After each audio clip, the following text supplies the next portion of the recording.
to prepare for face-to-face interview, even for a video interview. Very similar, but as far as the face-to-face interview goes, you have to do a lot of homework about the company that you're interviewing with. Generally, they have a website. Everybody has a website. Mostly they have LinkedIn. You could go to their LinkedIn site and look at look at how many people are on LinkedIn and learn as much as possible about the company. Believe me, I have seen over the years that people go in an interview and they ask them, how much do you know about us? And the response is, well, not much. Tell me a little bit about yourself. Wrong answer. You have to go in there. If that is the first question, how much do you know about us? You have something to show that you have done your homework and you're interested in them. You got to make sure you have already the direction well sorted out. You don't want to be too early. I've seen candidates going half an hour early to show, gee, I'm anxious. Well, that's too anxious. You want to be right around 5 to 10 minutes before the interview. My recommendation is when you get there, remember, people in the lobby, they're observing you. The receptionist, that is where your interview starts, the moment you walked into their reception area.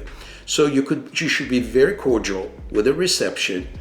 I usually recommend that if you're 5 minutes or so early, that you could stand up and, observe lobby, observe the people who go in and come out, to give you a little sense of who this company is. You would learn by observation how, just an entry level sense of their culture. Dress code. People ask me, how do I dressed up? If they're business casual, should I go really casual?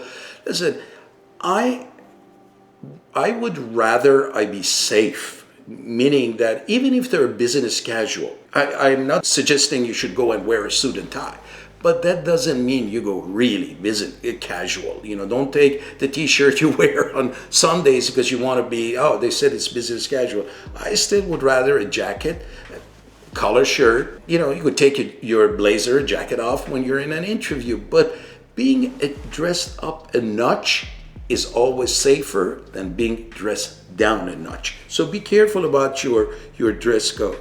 As far as the resume, if you are going through an agency, don't take a different version of your resume that has been submitted to them.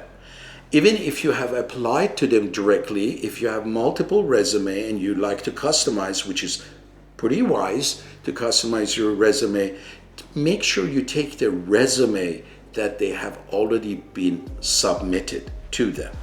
Now, it is very important if you're in a panel interview that you have done homework to find out who are these people that's sitting in the conference room that are going to interview you.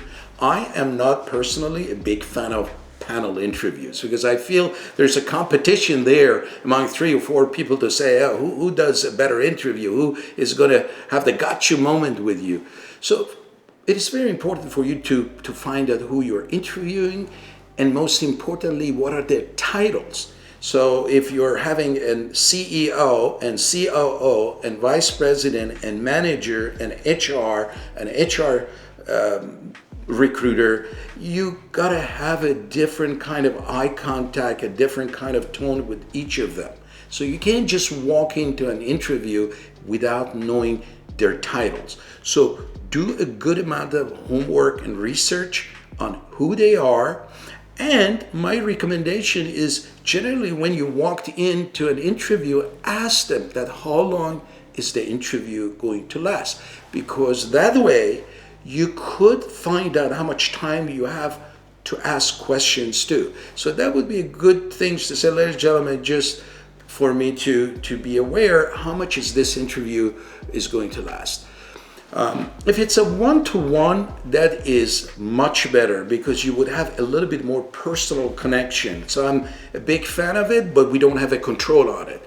But you need to be a little bit more prepared for a face face-to-face interview in a panel session.